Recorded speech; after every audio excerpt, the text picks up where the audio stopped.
오늘 말씀 자기 백성을 저희 죄에서 구원할 자. 자기 백성을 저희 죄에서 구원할 자.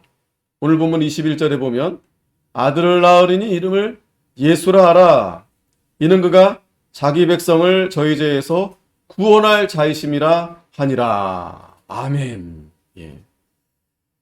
물론 어제가 성탄절이었죠. 그러나 오늘 저희는 오늘 주일에 이 성탄 예배를 드립니다. 그래서 오늘 이 말씀 제목과 같이 자기 백성을 저희 죄에서 구원하려 이 땅에 오신 예수 그리스도, 하나님의 아들이 이 땅에 오신 겁니다. 그래서 우리는 그것을 기억하고 기념하면서 우리가 이렇게 예배를 드리는 것입니다. 언제 며칠에 태어나셨는지 우리는 알 수 없어요. 그래서 꼭 어제 드리지 않아도 관계 없습니다. 우리는 항상 중요한 것은 아기 예수가 아니고 이 땅에 하나님의 아들이 이 땅에 오셨다라는 거예요. 이 땅에 오셨다. 안타깝게도 이 성탄절은 물론 우리가 교회적으로 이렇게 성탄을 기념하면서 예배하면서 여러 가지 이제 행사를 하는데 이 세상으로 볼 때는 정말 모든 그죠? 여러 가지 이 사람들이 즐기려고 하는 모든 것들을 이렇게 누리는 그러한 이 세상의 명절이 되지 않았는가 이렇게 참 생각해 볼 때 그래도 안타깝지만 그래도 중요한 것은 우리 교회마저도 우리 성도들마저도 이 성탄의 의미를 우리가 잘 알지 못한 채 우리 아이들도 마찬가지죠. 우리 아이들도 보면 이 성탄절이 마치 선물을 받는 날이고 또 선물을 주는 날이고 또 산타크로스는 언제 오는가? 왜 산타크로스는 우리 아이들도 어렸을 때 진짜냐 아니냐 막 어렸을 때 그랬던 적이 있었던 것 같은데 그렇게 참 이 성탄의 이미지가 굉장히 세속화되고 또 이렇게 그러한 모습을 보게 되는데 그러나 참 감사한 것은 참 그럼에도 불구하고 하나님께서 우리 대한민국이 기독교 국가가 아닙니다. 기독교 국가가 아님에도 불구하고 이 성탄절이 국가 공휴일로 이렇게 제정이 되었다라는 거. 하나님의 은혜 아니겠어요? 우리가 이 대한민국이 해방하자마자 이승만 대통령께서 그분이 믿는 분이시잖아요. 그래서 이 성탄절을 국경일로 이렇게 제정을 해 놓은 것입니다. 그러나 우리가 중요한 것은 정말 우리가 이 성탄의 의미를 우리가 한 날뿐만 아니고 특별히 이제 이번 주일이 이제 마지막 주간이잖아요. 또 한 해를 우리가 이제 마무리하는 이 주일인데 우리가 이 성탄에 대한 정말 깊은 의미, 정말 중요한 그런 말씀을 우리가 잘 묵상하고 또 기억하면서 무엇보다도 다가오는 새해뿐만 아니라 이제 예수 그리스도가 이제 다시 오실 거 아니겠어요? 다시 오실 예수 그리스도를 바라보면서 우리가 하나님 앞에 갈 때까지 믿음으로 우리가 한 걸음씩 나아가야 될 것입니다. 오늘 이 시간에는 그래서 우리가 이 성탄의 의미를 우리가 분명하게 우리 어린 아이들도 그렇고 우리 모든 우리 성도들이 분명한 이 성탄의 의미를 잘 깨달아서 우리가 하나님의 이 뜻을 바로 세워 나아가는 것, 이것이 참 중요하고 단순히 세상 사람들처럼 우리가 그냥 즐기고 그냥 기분을 내고 그냥 그러한 시간으로 우리가 보내게 된다면 정말 이 성탄은 예수님과 관계없는 그러한 날이 되어질 거예요. 아버지 생신인데 아버지 앞에 두고서 아버지가 주인공인데 아버지는 온데간데 없고 이 생일의 주인공 그 아버지는 온데간데 없고 그 자식들만 즐겁고 그렇게 하게 된다면 그건 좀 이상한 모양새가 좀 이상하잖아요. 물론 잔치 날이고 축제 날이기 때문에 모두가 기뻐하고 즐거워해야 되는 것은 뭐 당연한 거예요. 그러나 왜 즐거워야 해야 되는지, 왜 기뻐해야 되는지 그 의미를 우리가 오늘 이 시간에 잘 우리가 다시 한번 살펴보도록 하겠습니다. 무엇보다도 이 첫 번째 이 성탄의 의미는 하나님의 아들이 하나님이 인간으로 이 땅에 오셨다라는 거예요. 하나님이 인간으로 이 땅에 오셨다. 인간으로 이 땅에 오셨다. 그게 성탄의 가장 첫 번째 중요한 의미예요. 여러분, 하나님이 왜 뭐하러 인간의 몸으로 이 땅에 뭐하러 오십니까? 하나님이란 존재가 정말 인간 이상의, 인간이 생각할 수 없는 상상 이상 큰 거대한 절대자인데 왜 굳이 이렇게 연약하고 부족한 인간의 몸으로 이 땅에 왜 오실 이유가 어디 있겠습니까? 우리가 잘 알듯이 요한복음 3장 16절에 보면 하나님이 세상을 이처럼 사랑하사 독생자를 주셨으니 이는 저를 믿는 자마다 멸망치 않고 영생을 얻게 하려 하십니다. 영생을 얻게 하려 하십니다. 하나님이 인간의 몸으로 이 땅에 오신 목적은 바로 우리를 사랑하셔서, 하나님이 이처럼 우리를 사랑하사 독생자, 하나님의 아들 독생자를 아낌없이 우리에게 보내주신 거예요. 하나님의 사랑입니다. 그래서 우리 성탄은 하나님의 사랑으로 우리가 이 성탄을 기념하는 거예요. 기억하는 겁니다. 하나님이 우리를 얼마나 사랑하시는지, 우리는 다 우리의 죄로 인해서 다 죽을 수밖에 없어요. 우리는 죽어버리면 아무 가치가 없어요. 그저 먼지, 흙으로 다시 돌아가는 존재입니다. 그런 존재인데 하나님이 우리를 구원해 주시려고, 우리에게 영생을 주시려고 하나님의 아들 독생자를 이 땅에 내려 보내주신 거예요. 하나님의 사랑입니다. 하나님의 큰 사랑이 아니면 그렇게 할 수 없어. 여러분 생각해 보세요. 여러분들의 자녀, 아니면 여러분 자신이 누군가를 위해서 내가 대신 죽어야 된다. 아니, 나 자신도 죽는 게 쉽진 않지만 내 자식을 누군가에게 어떤 대가로 이렇게 줘야 된다. 그렇게 할 수 있겠어요, 여러분? 그게 가능한 일입니까? 조금이라도 어디 보내기만 하면 얼마나 그 마음이, 그죠? 애타고. 그게 부모의 마음 아니겠어요? 그런데 하나님께서는 죄인들을, 의인들도 아니에요. 우리 모든 죄인들을 다시 구원해 주시려고, 다시 살려 주려고. 그리고 무엇보다도 영생을 얻게 해 주시려고, 영생. 가장 큰 복은 여러분, 영생입니다. 영생. 영원한 생명. 하나님이 그거를 우리에게 주시려고 독생자 예수 그리스도를 이 땅에 보내주신 거예요. 그래서 성경은 창세기에서부터 인류가 하나님이 아름답게 창조하시고 인간을 하나님의 형상대로 만들어 주셨는데, 그만 아담과 하와가 하나님 앞에 죄를 지게 됨으로 인해서 그 에덴 동산에서 쫓겨나게 됐어요. 그 죄값은 결국 사망입니다. 그래서 우리는 사실은 이렇게 존재할 수가 없어요. 아담과 하와가 그 죄로 인해서 우리는 아담과 하와도 죽고 또 그 이후에 생명이 있을 수가 없어요. 그런데 하나님이 굳이 언약을 맺어주신 거예요. 굳이. 계약을 맺어주신 거예요. 굳이. 왜? 우리를 사랑하니까. 하나님의 택한 백성들을 구원해 주시려고. 우리를 살려주시려고.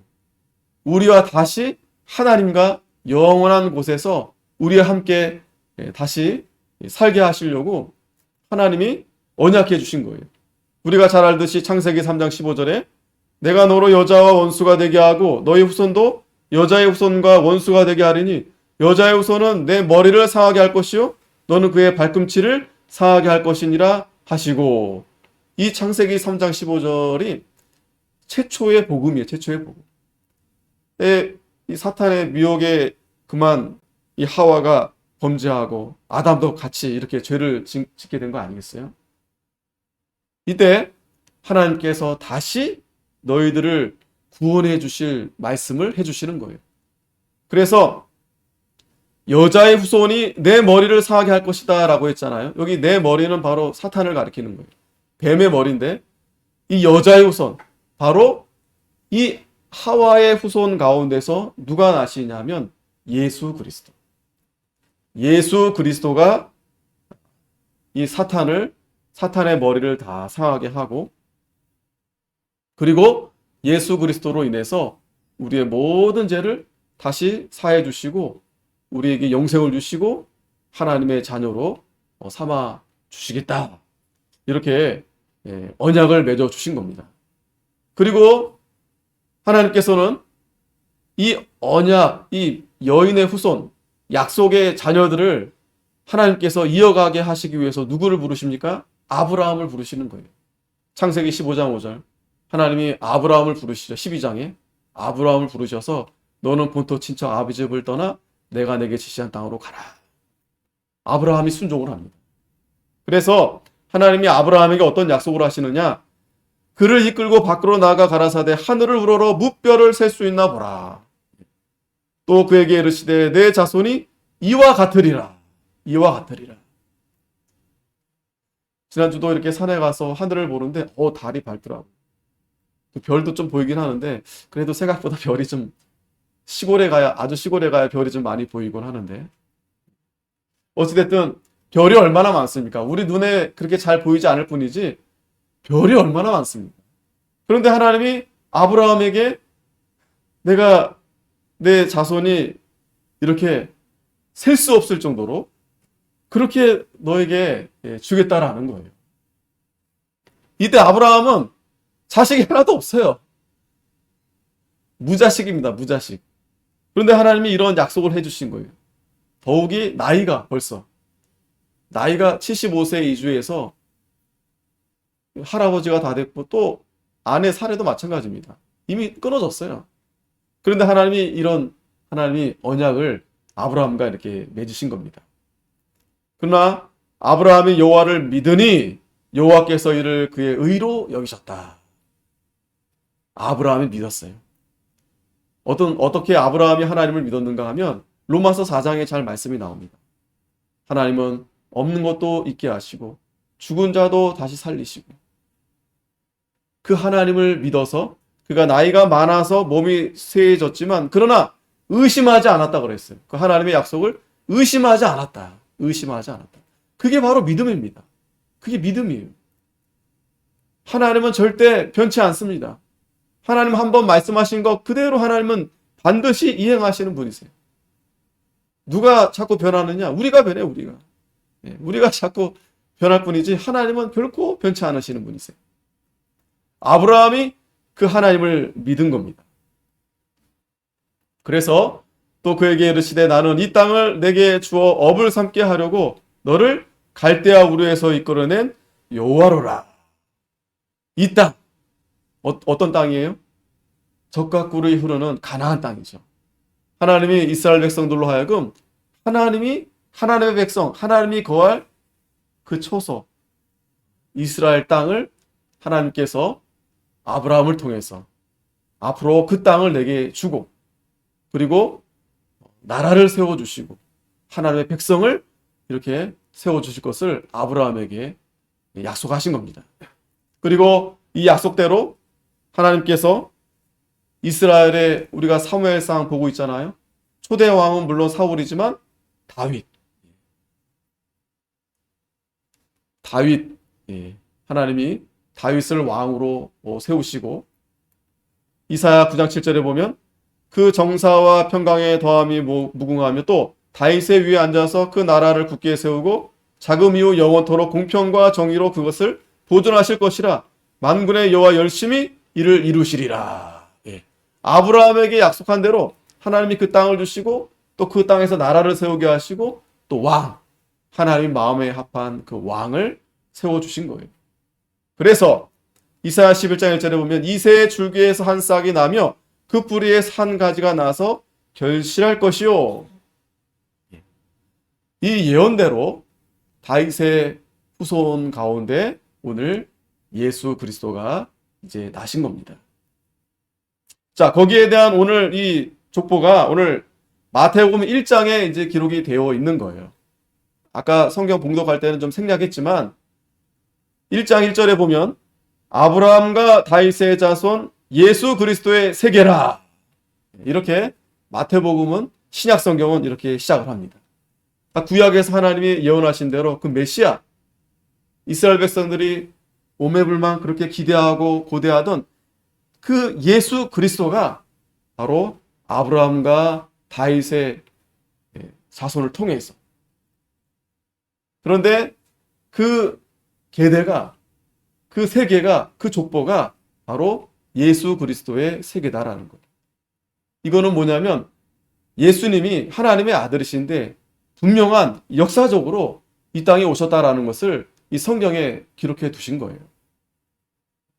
안 믿는 사람은 뭐 이런 거에 관심 없겠죠. 그러나 이 사탄 마귀는 이걸 너무나 부정합니다. 더 안타까운 것은 유대인들도 예수님이 하나님의 아들이심을 부정하는 거예요. 왜 마태복음은 지금 누구를 위해서 기록을 했냐면 유대인들을 향해서 기록을 한 거예요. 구약은 믿는데 이들이 예수님은 믿지 않아요. 구약의 모든 것이, 모든 예언이, 모든 언약이 바로 예수 그리스도가 이 땅에 나실 거다 해서 분명히 이 땅에 오셨는데 유대인들이 믿지 않아요. 결국에는 예수님은 어떻게 합니까? 십자가에 잡아 죽이게 된 거예요. 오늘날도 마찬가지입니다. 예수님을 가장 싫어하고 가장 미워하는 자들이 누군지 아세요? 물론 사탄이겠지만 그 다음으로 유대인들이에요. 유대인들 가운데 예수님을 믿겠다 하면 완전히 족보에서 호적에서 다 지워버려야 할 정도로, 그 정도로. 참 아이러니하죠?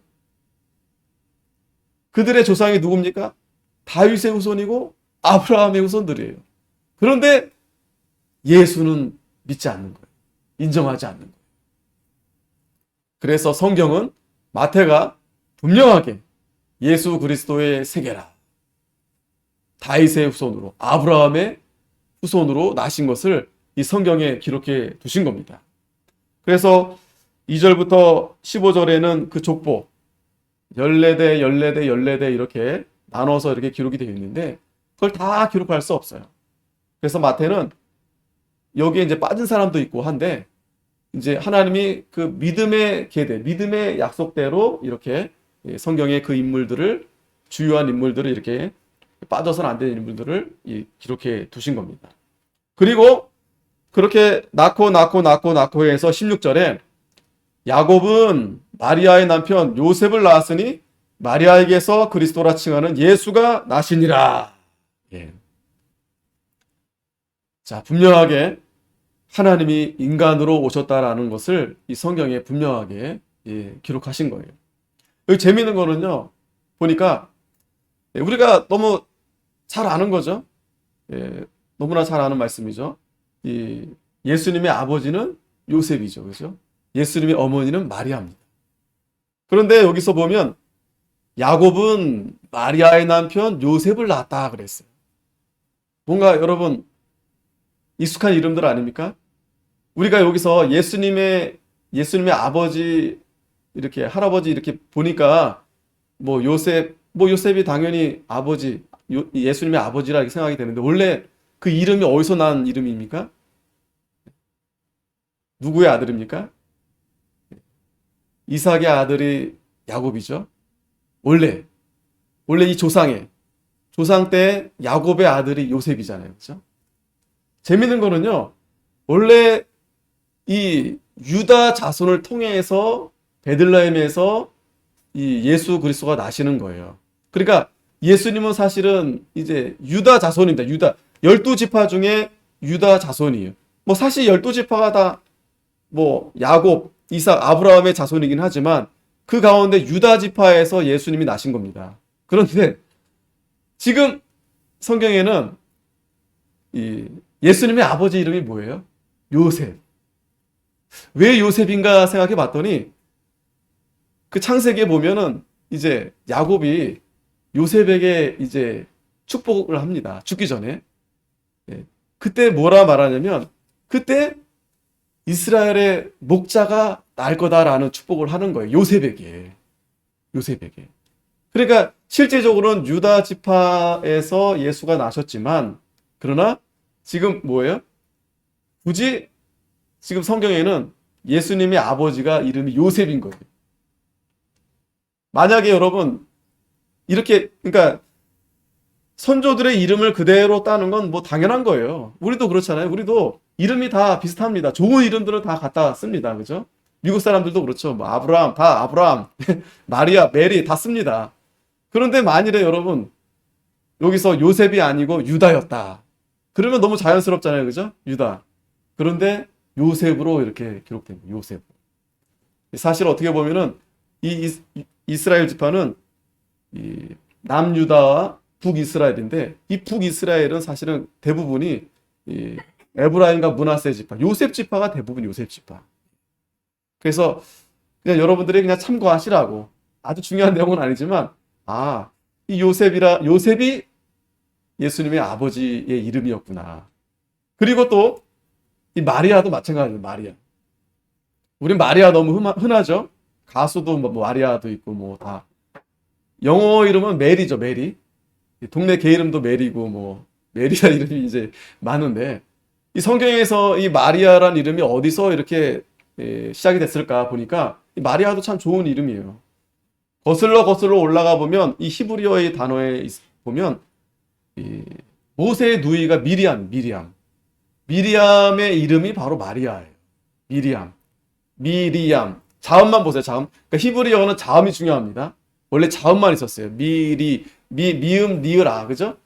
지금 우리는 마리아. 이게 이제 이렇게 자음이 붙여서 이렇게, 모음이 붙여서 변해진 건데, 미리암의 이름에서 이렇게 유래된 게 아닌가 이제 그렇게 이제 보기도 합니다. 모세의 누이. 그래서 그 미리암의 이름이 뭐 여러 가지 뜻이 있어요. 뭐 존귀한 자, 뭐 사랑스러운 자. 그런데 또 거기에 고통을 받는 자, 쓴 자 이런 의미도 있습니다. 그런데 그 이름보다 더 가까운 것을 찾아보니까 또 그도 그럴 것이 이 다윗의 지파, 그러니까 다윗이 이렇게 후손이 연결되기에 중요한 역할을 한 여자가 있어요. 룻입니다. 룻. 나오미 룻. 그죠? 룻은 이방 여자예요. 그러니까 나오미가 이제 다시 고향으로 돌아가는데 사실 룻이 같이 않았다면 계대가 끊어지는 겁니다. 그리고 굳이 하나님은 이방 여자 모함 여자 룻을 데리고 와서 보아스하고 결혼하게 돼서 거기서 이제 오벳을 낳고 이새가 낳고 다윗이 나게 된 거예요. 자, 그런데 거기서 이 나오미가 우리가 룻기 기억하고 보면은 자기 이름을 뭐라고 바꿉니까? 마라로 바꾸는 거예요. 마라. 이 마라의 의미가 쓴물이죠. 이스라엘 백성들이 수르 광야에서 그 쓴물을 만났잖아요. 쓴물, 고통 그런 의미가 있잖아요. 원래 나오미는 기쁜 자, 존귀한 자, 이런 사랑스러운 자 이름이었는데 자기가 하나님 앞에 죄를 짓고 고향에 돌아오면서 나는 이제 마라라 불려달라. 그래서 이스라엘 백성들이 나오미에 대한 생각은 다릅니다. 왜? 너무 존경스러울 수밖에 없잖아요. 그 계대가 끊어지지 않고 그것도 아주 효심 있고 아주 착한 이 룻, 그죠? 그런 역사를 바라볼 때 이스라엘 백성들이 이 나오미에 대해서 물론 미리암도 있지만 이 성경에 뭐 다른 여러 여자들도 있어요. 사라도 많이 이름을 쓰잖아요. 그런데 실질적으로 이렇게 와닿는 이름 아브라함과 사라는 너무 높고요. 너무 이렇게 훌륭하시고 그런데 나오미는 뭔가 이렇게 정감 있죠. 그죠? 그 가운데 이 마라라는 이름 자신이 마라다. 그래서 그 이름이 마리아 이렇게 내려왔다라고 또 이렇게 보는 분들도 있어요. 또 그럴 것이 여러분 예수님의 어머니 마리아를 가만 잘 보세요. 지금 예수님을 탄생해서 너무 기쁘잖아요. 그런데 나중에 어떻게 됩니까? 자기 아들을 물론 이제 하나님의 아들이지만 어쨌든 자기가 낳은 아들이 십자가에서 달려 죽게 됐어요. 그 마음이 얼마나 고통스럽겠어요. 어떻게 보면 이 마라보다 더 쓴 그러한 고통이 이 마리아의 이 심중에 있지 않았겠어요. 어찌됐든 여러분 이 이름들을 좀 가만히 살펴보면서 이런 의미가 또 있구나. 자, 그래서 어찌됐든 그 마리아의 남편 요셉을 통해서 이제 마리아에게서 그리스도라 칭하는 예수가 나왔다. 자, 중요한 건 뭐예요? 마리아에게서 난 겁니다. 왜? 왜냐면 뒤에 이제 설명을 하지만 예수님은 처녀의 몸에서 나와야 돼요. 처녀의 몸에서. 하지만 이 요셉을 여기서 소개한 건 왜 소개했겠어요? 요셉이 남편이기도 하니까. 아직 결혼 약혼 중이지만 남편이기 때문에. 그리고 또 뒤에 보면 모세 역할도 참 중요합니다. 왜? 이 모세 같은 사람이 있었기 때문에 마리아가 동정녀로서 그렇게 잉태를 잘 할 수 있도록 옆에서 그렇게 도와준 거나 마찬가지예요. 안 그랬으면 이 마리아가 돌맞아 죽습니다. 왜? 아니, 남편이 버젓이 있는데 남편하고 아직 결혼도 안 했고 관계도 안 맺었는데 아이를 둘 쑥 이렇게, 뭐 요즘은 막 그런 일도 많지만 옛날 같으면 이건 이 시대는, 성경 시대에는 가늠한 여인으로 돌로 쳐 죽이게 되는 거예요. 아니면 쫓겨나든지. 그런데 이 의로운 남편 요셉을 만나서 그것이 잘 하나님의 은혜로 이제 마리아를 잘 보듬고 해서 예수님이 잘 이렇게 탄생하게 되신 거예요. 자, 17절에 보면 그런즉 모든 대수가 아브라함부터 다윗까지 14대요. 다윗부터 바벨론으로 이거할 때까지 14대요. 바벨론으로 이거한 후부터 그리스도까지 14대더라. 자, 이 유대인들은 이 숫자가 참 중요합니다. 또 마태가, 이게 지금 마태복음이 유대인들의 대상으로 기록했다고 그랬죠. 왜 14대, 왜 14대 이렇게 맞췄을까? 왜냐하면 지금 중요한 게 뭐예요? 예수님이 다윗의 족보, 아브라함의 족보, 분명한 예수님은 하나님의 아들인데 이 땅에 오셨다. 이 족보에 분명히 예수님이 한 사람으로서, 참 사람으로서 이 땅에 오신 거다. 이제 이거를 이제 마태가 기록한 거 아니겠어요? 자, 이 14대라는 숫자에 비밀이 있습니다. 14라는 숫자가. 이 14라는 숫자가 뭐냐면 7의 2배가 14입니다. 7의 2. 우리가 이 7이라는 숫자, 지금 우리가 주일도 7번째 날이죠. 7번째 날. 7일에 안식하셨으니까. 그러니까 하나님이 이 7이라는 숫자는 완전수예요. 완전수. 이 7. 럭키 7. 이 7. 그런데 이 7이 두 배다? 이건 더 완전한 수가 됩니다. 그래서 이 마태가 하고자 하는 의도는 뭐냐면 하나님의 이 완전한 언약이 성취가 된 거다. 그래서 14대, 14대, 14대 해서 예수님이 나신 거다. 그리고 이 다윗의 이름 가운데 이 히브리어는요, 숫자가 붙어 있어요. 그러니까 예를 들어서 우리가 가나다라 마바사 했을 때 가가 1, 나가 2, 다가 디귿이 3 이렇게 숫자가. 그러니까 히브리어 단어는 숫자가 다 붙여져 있습니다. 숫자가 따로 있는 게 아니고 이 글자 하나하나가 다 숫자가 돼 있어요. 그래서 이 다윗이라는 이름이 숫자로 풀어보면 14가 이렇게 되어집니다. 뭐 굳이 우리가 그렇게까지 우리가 해석할 건 없지만 어찌됐든 이 14라는 단어. 그래서 여러분 6월절이 언제냐면 1월 14일입니다. 예수님이 6월절에 돌아가셨어요. 14일에. 14일. 그러니까 이 그런 의미로 볼 때 이 마태는 예수님께서 분명한 하나님께서 이 땅에 보내신 참 인간이다. 이런 걸 이제 우리에게 이제 설명해 주는 겁니다. 자, 두 번째는 성탄의 의미 두 번째는 18절에서 보면 그런데 그분이 성령으로 잉태되셨다. 자, 18절 예수 그리스도의 나심은 이러하니라 그 모친 마리아가 요셉과 정혼하고 동거하기 전에 성령으로 잉태된 것이 나타났더니. 자, 이게 중요합니다.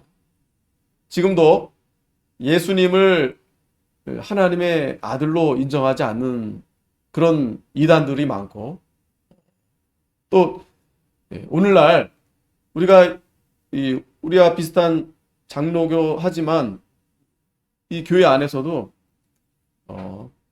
정말 이 예수님, 인간 예수, 참 인간, 참 하나님, 참 인간, 예수님에 대해서 점점 이렇게 좁혀지고 있어요. 이분에 대해서. 그리고 점점 누가 부각이 되느냐? 자기가 부각이 돼요. 자기의 어떤 심령, 자기의 어떤 생각. 점점 그렇게 사탄이 그렇게 역사하고 있는 거예요. 그렇기 때문에 우리는 이 성탄의 의미를 생각해 볼 때 이게 정말 중요한 겁니다. 예수님이 어떻게 나셨는가가 정말 중요한 거예요. 인간의 어떤 생각대로, 인간의 관계로 예수님이 난 것이 아니고 바로 성령으로 잉태가 됐다. 성령으로 잉태가 됐다. 말이 안 되잖아요? 어떻게 여자가 가만히 처녀의 몸에서 아이가 생길 수 있겠어요? 말이 안 되기 때문에 하나님이 하신 겁니다. 하나님이 하신 거예요. 성령으로 잉태한 겁니다. 자, 그랬더니 누가 제일 놀랐을까요? 남편이 제일, 그죠? 이거는 뭐 놀랄 노자죠.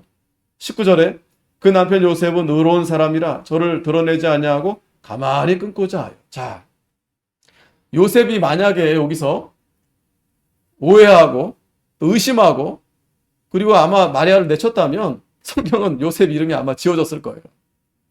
하지만 요셉이 의로운 사람이다라고 했어요. 여기서 의롭다는 건 뭐예요? 하나님의 뜻이 어긋나지 않도록, 하나님의 뜻이 온전히 잘 나타나도록 요셉이 그렇게 그 일을 선택하고 그 일에 함께 한 겁니다. 이게 의로운 사람이에요. 저도 여러분도 하나님의 뜻이 잘 세워져 나가도록, 하나님의 뜻이 잘 이루어져 가도록 그렇게 우리가 의로운 사람들이 되어야 됩니다. 그게 의로운 일을 하는 거예요. 그게 가장 중요한 일이 뭐예요? 예배예요, 예배. 이 예배를 통해서 우리가 하나님을 높여드리고 하나님 앞에 나아가는 이 일. 이게 하나님의 뜻입니다. 하나님의 가장 큰 뜻이에요. 그리고 우리의 삶에 있어서도 하나님의 말씀 가운데 우리가 말씀으로 살아가는 그러한 의로운 사람이 되어야 돼요. 이 요셉이 그런 의로운 사람이어서 인간으로는 정말 이해할 수 없는 일이 지금 일어난 거잖아요. 어떻게 보면 참 배신감.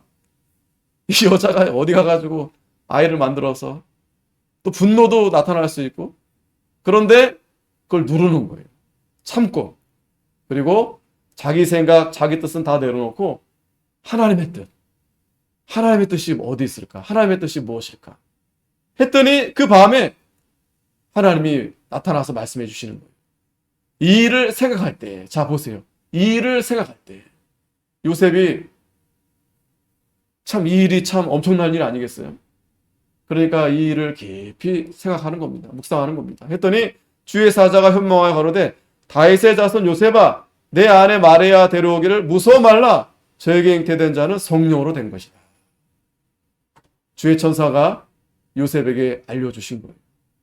오늘 저와 여러분도 마찬가지입니다. 우리가 하나님의 뜻을 잘 이루려고 할 때 온갖 방해가 많아요. 어려운 일들도 있을 수 있어요. 근데 우리가 깊이 묵상하면서 내 생각대로 내 뜻대로 하지 않고 거기서 멈춰서 우리가 하나님의 뜻을 묵상할 때 하나님이 이렇게 우리에게 말씀해 주시는 거예요. 두려워하지 말라. 저에게 잉태된 자는 성령으로 된 것이다. 유대인들이 가장 두려워하는 것이 뭐냐면 보니까 끊쳐지는 걸 두려워한다고 해요. 끊쳐지는 거. 하나님과의 관계가 끊쳐지는 거. 지금도 유대인들은요, 얘기를 들어보니까 율법주의. 안식일을 율법적으로 지킵니다. 왜? 끊쳐질까봐. 하나님과의 관계가 끊쳐질까봐. 그러니까 그들이 율법적으로 하는 건 좀 우리가 그거는 좀 그렇게까지 할 필요는 없잖아요. 왜? 그건 다 의식이니까. 그런데 그들의 그 중심, 그건 우리가 좀 볼 필요가 있어요. 왜? 그러니까 그들은 하나님과 끊쳐지는 게 두렵기 때문에 하나님 말씀대로 곧대로 구약의 그 율법대로 지금까지 그렇게 하고 있는 거예요. 심지어 불도 안 킵니다. 안식일에는 불도 안 켜고 어디 가지도 않아요. 철저하게. 아무것도 하지 않습니다. 그러면서 그것이 내가 멈추는 것이 하나님과의 더 긴밀한 관계가 유지된다라고 그들은 믿는 거예요. 내가 멈춰야. 제7일의 안식일에 내가 멈춰야. 이 멈추는 것이 하나님과의 더 깊은 관계가 유지된다라고 그들이 그렇게 믿는 거예요. 그러니까 아무 일도 하지 않습니다. 우리는 뭐 율법주의가 아닙니다. 우리는 안식일 지키는 게 아니에요. 그러나 그들의 그 정신은 우리가 배울만 합니다. 우리는 그런 거 전혀 관계하지 않잖아요. 그저 예배만 잘 드리고 그저 자유롭게. 하지만 우리도 하나님과의 관계, 내가 지금 하나님과 계속 이렇게 관계가 유지되어 있는가. 오늘 이 예배를 통해서 또 예배 후에도 우리가 계속 그런 관계가 유지되어져야 합니다. 자, 그리고 계속해서 말씀하시기를 아들 낳으니 이름을 예수라 하라. 이는 그가 자기 백성을 저희 죄에서 구원할 자이심이라. 이 천사가 이 요셉에게 잘 설명해 주는 거예요. 하나님의 뜻을 잘 알려주는 겁니다. 야, 네 아내에게서 날 분은 보통 분이 아니야. 예수다, 예수. 그분이 자기 백성을 저희 죄에서 구원할 자가 되신다. 이 얼마나 놀라운 소식이 아니겠습니까? 이 얼마나 복된 사실이 아니겠습니까? 오늘 저와 여러분들에게도 말씀해 주시는 거예요. 예수가 하나님의 아들이 인간의 몸으로 이 땅에 오셨는데 그분이 우리 모든 죄를 대신해서 우리를 구원해 주실 분이 이 땅에 오셨다라는 거예요. 그래서 우리는 이 성탄에 그것을 우리는 기억하고 기념하고 하나님 앞에 예배를 드리는 겁니다. 뭐 선물을 받고 안 받고 뭐 산타가 왔네 안 왔네 뭐 트리를 했네 안 했네 이 오예배 때는 좀 그런 부분들을 좀 설명을 해드릴 텐데 우리는 정말 하나님 말씀대로 바로 하려는 그런 중심에서 그런 외부적인 거는 좀 잘 이렇게 좀 자제를 해야 돼. 외부적인 거. 이 의식 같은 거. 잘 보세요. 이 구약의 유대인들이 이 구약 시대에는 그 의식이 가득했어요. 의식. 왜? 실체가 아직 드러나지 않았으니까 그 의식이 중요했습니다. 그런데 이 신약 시대 예수님 오심으로 인해서 모든 안식일, 절기, 뭐 월사 이런 것들이 다 이제 다 폐하게 됐어요. 왜? 실체가 왔으니까. 그래서 사마리아 여인에게 우물가에서 만난 예수님이 그 여자에게 말씀하신 것처럼 이제는 하나님께서 영으로 진리로 예배하는 자를 찾으신다는 거예요. 이제는 실제로 너희가 예배할 때가 됐다는 거예요. 예배할 때가. 어떤 의식 이런 거 이게 중요한 게 아니다. 그런데 초대교회가 그런 중심으로 교회가 잘 가다가 그때는 이제 핍박을 많이 받았죠. 근데 로마가 이 카톨릭이 이 공교회가 되면서 정식적으로 공식적으로 국교화하면서 이들이 한 일이 뭐였냐면 다시 원래대로 구약의 그런 의식, 구약의 그런 율법대로 이 교회를 그렇게 만들어 버린 거예요. 그래서 우리는 잘 안 하지만 그 카톨릭에서 한 교회 다시 교회력을 만들어서 뭐 대강절 그리고 성탄절, 주연절 들어본 분들 계시죠? 그 다음에 사순절, 부활절, 성령 강림절 그 외에 뭐 온갖 다다리 그런 것들을 만들어 놨어요.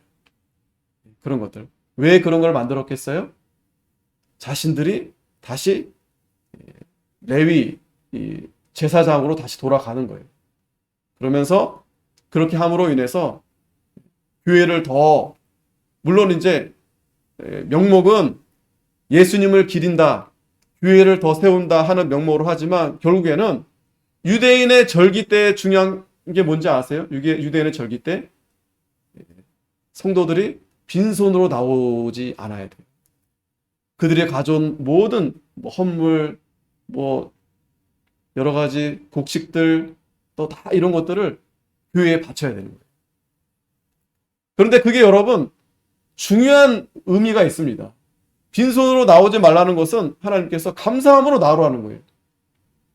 여러분 제가 이런 말을 했다고 해서 그럼 11조도 하면 안 되는 건가요? 교회에서 예배 하나님 앞에 드리는 거 잘못된 거 그게 아닙니다. 11조 드리는 일, 또 주일 지키는 일 이거는 우리가 하나님과 한 몸이 되었기 때문에 하나님 것이기 때문에 우리가 감사함으로 드리는 거예요. 근데 문제는 이 로마 카톨릭이 이것을 완전히 그냥 이렇게 구약의 그런 모습대로 다시 재현하게 되면서 오히려 하나님 앞에 바쳐드리는 것이 아니라 자신들이 그런 것을 채우기 위해서 그런 날들이 만들어지고 그런 행사가 만들어지고 그래서 종교개혁이 일어나서 안 되겠다. 우리는 다 이런 거 하면 안 되겠다. 해서 다 폐지한 거예요. 그런데 그 중에 몇 개 남았죠? 성탄절, 부활절, 성령감림절 몇 개 남았습니다. 또 추수감사절은 또 다른 거예요, 또. 추수감사절은 또 미국에서 또 이게 수입한 거예요.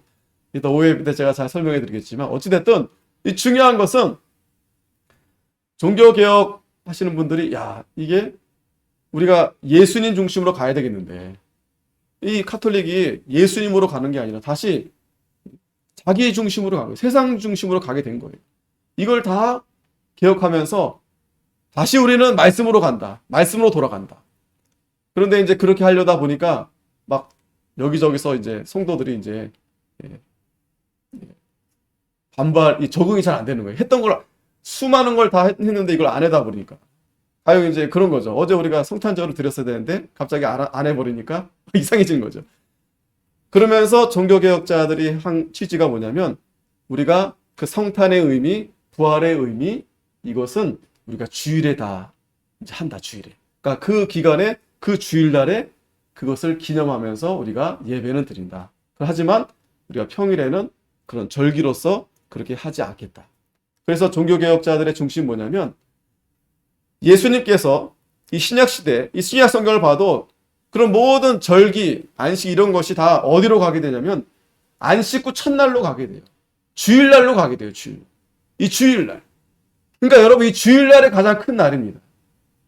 요한계시록에서도 이제 안식 후 첫날 하다가 주님의 날로 이제 바뀌어지고 주님의 날. 그러니까 여러분 이 주일날이 가장 큰 날이에요, 주일날. 이 날이. 이 날이 부활절이고 이 날이 성탄을 기념하는 날이고 이 날이 감사하는 날이고 이 날에 모든 절기가 다 들어가 있어요. 그렇다고 제가 절기를 그러면 그때처럼 다 안 하게, 그게 그 얘기는 아닙니다. 우리도 절기를 지키지만 절기에 대한 의미를 우리가 더욱 다시 한번 되새기면서. 근데 이제 토요일이 꼈기 때문에 이제 주일날 이렇게 하게 한 겁니다. 근데 중요한 것은 그런 의미들을 여러분들이 잘 알고 생각해야 된다라는 거예요. 그래서 가능하면 어떤 의식적인 거, 어떤 행사적인 거, 이런 거는 좀 절제할 필요가 있다. 왜? 그게 중요한 게 아니니까. 오늘 이 시간에는 성탄에 대한 말씀을 우리가 묵상해보고, 정말 예수님이 이 땅에 왜 오셨는가? 또 어떻게 나셨는가? 그리고 무엇보다도 마지막에 오늘 이 말씀이, 자, 23절에 보면, 보라, 처녀가 잉태하여 아들을 낳을 것이요 그 이름을 임마누엘이라 하라. 이를 번역한 자 하나님 우리와 함께 계시다 함이라. 성탄의 마지막 세 번째 중요한 의미는 바로 임마누엘. 아, 하나님이 인간의 몸으로 오셨는데 성령으로 잉태하셔서 우리와 함께 하시는구나. 우리와 영원토록 함께 하시는구나. 임마누엘. 우리는 그 하나님 앞에 감사하면서 우리가 이렇게 예배를 드리는 거예요. 아기 예수께 우리는 경배하는 게 아닙니다. 아기 예수. 아기 예수는 그냥 역사적으로 우리가 아기 예수로 이렇게, 당연히 아기 예수가 있어야죠. 여러분 성경을 보세요. 성경에 어디 뭐 누가 탄생한 걸 기념하고 기억하고 그런 거 없어요. 예수님도 예수님 시대에도 내가 언제 몇 월 며칠에 태어났으니까 나를 기억하고 나를 기념하라 이런 거 없어요. 오히려 예수님은 뭘 기억하라 그랬어요? 내가 다시 오실 거다. 다시 오실 거다. 이 성탄은요, 그때 예수님을 처음에 오신 아기 예수를 우리가 물론 기억하지만, 생각하지만, 중요한 거는 다시 오실 예수님을 바라보래요. 다시 예수님. 다시 오실 때 아기 예수로 오시겠어요? 아기 예수로 다시 오실 겁니까? 아니잖아요. 부활하신 예수님이 다시 오실 겁니다. 중요한 것은 임마누엘, 우리와 함께하여 주신다라는 거예요. 그래서 이사야 7장 14절에도 그러므로 주께서 친히 징조로 저희에게 주실 것이라. 보라, 처녀가 잉태하여 아들을 낳을 것이요 그 이름을 임마누엘이라 하라. 임마누엘. 아기 예수가 중요한 게 아니라 임마누엘. 우리는 이 성탄에 임마누엘 대신 예수 그리스도를 우리가 잘 기억해야 될 것입니다. 기도하겠습니다. 거룩하신 하나님 아버지,